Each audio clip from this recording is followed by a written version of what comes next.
So before I lose the thought, I'm thinking about how pain makes us very selfish, and it doesn't make us selfish people, it just makes us behave in selfish ways.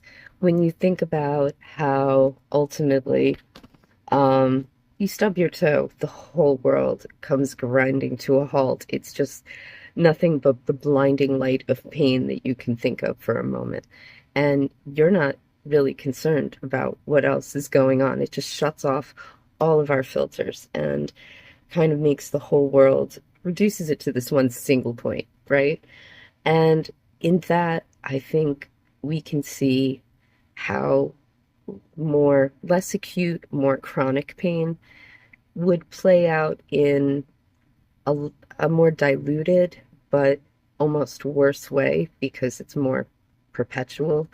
Um, and how, for me, I realized that when I was in pain and I was acting from those places, I was stuck in a loop and I couldn't get out of this loop. There's a different, I know, I was on circuits, now I'm on loops. It all goes round and round. Circuits are things we put our energy into intentionally and close to keep that energy circulating.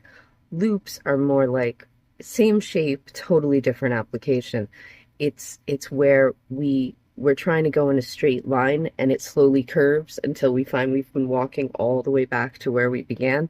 That's very different. So we get in these loops where we don't think it's that bad, but if you're out navigating through the woods, let's say, anybody's had to do land nav, knows that if you're off by a little bit, you're going to come out way off. And it's this subtle shifting of degree that happens when we're in chronic pain, whether it's anxiety, depression, grief, unresolved anger, uh, even physiological stuff, poor sleep, health issues. These things will bend our course that little bit where we come out in a very different place. And the one thing I found that helped me to course correct, to set it a degree that way, was to try and see through the blinding veil of pain and focus on what was beyond that and say, look, if I can go out and find gratitude, find a moment of peace, offer a moment of peace to another person, bring a little joy, appreciate the joy of others. These small things that don't require I be wholly another way or I abandon my suffering or whatever, because we do kind of cling to our suffering. This is another thing. We have a weird compulsion, not quite a compulsion, but it's a strong drive to hold on to the suffering because there's a message in there that's meant to keep us safe, and our systems will always prioritize safety. So in understanding what's going to be weighted more heavily than our good intentions, it's realizing that you got to be here to have good intentions. You got to survive another day. And so that's always going to supersede the other interests. And so when we're in pain, we focus on the pain because the pain teaches us to survive, to have another day in which there may be the possibility of better things. But that system doesn't care about better things. We have to, with great clarity and really strong resolve, I would say. This isn't pushing and fighting and swinging at things. This isn't killing the ego, but just with like the determination of water wearing down stone. We have to keep coming at it and say this little thing, I'm gonna put it, if there's one hash mark on that side of the line, I need to put one, maybe two on this side, and just keep pulling it back, pulling it back. And doing that, it's not just that gratitude's going to fix everything, but gratitude's going to align us in a way that lets us fix things, bringing a little joy, or at least leaving room for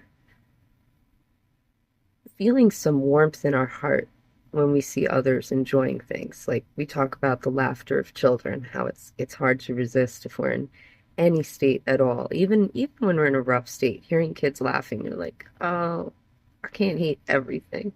Kids are having a good time, right? It's got to be really bleak when that just doesn't touch us. And sometimes it gets pretty bleak. This is I'm not saying that's wrong. Just saying most of the time, most of the cases, we're going to still have a part of us. Our mirror neurons are going to see people having a good time, feeling love, comfort, joy, relief, accomplishment, whatever it is. Leave room. If I leave room in my heart for that, then my heart can't completely close down into like this lump of coal that I'm not going to be here long enough for it to turn into a diamond, despite all the heat and pressure. It's not going to turn into a diamond.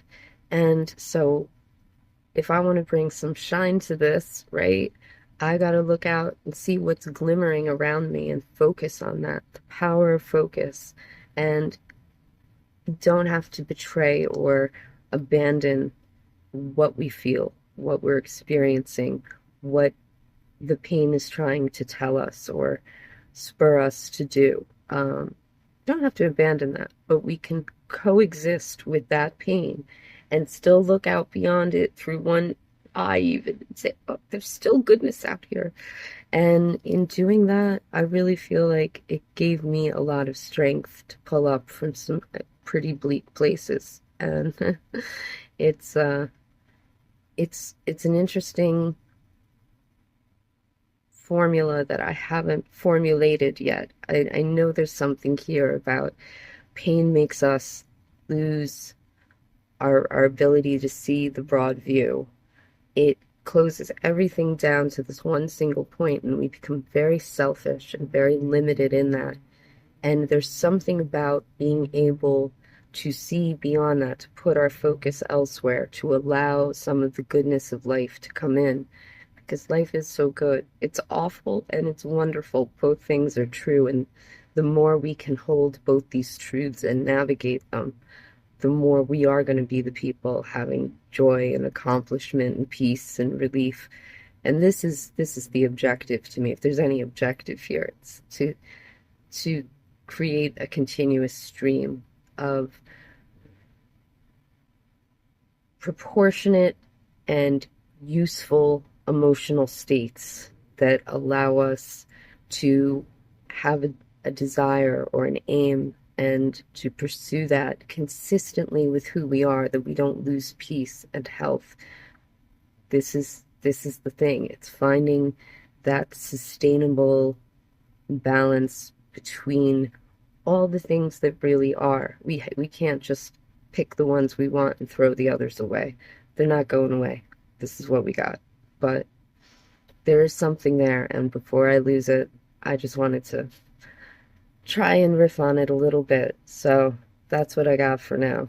All right, we'll see what that develops into. Bye.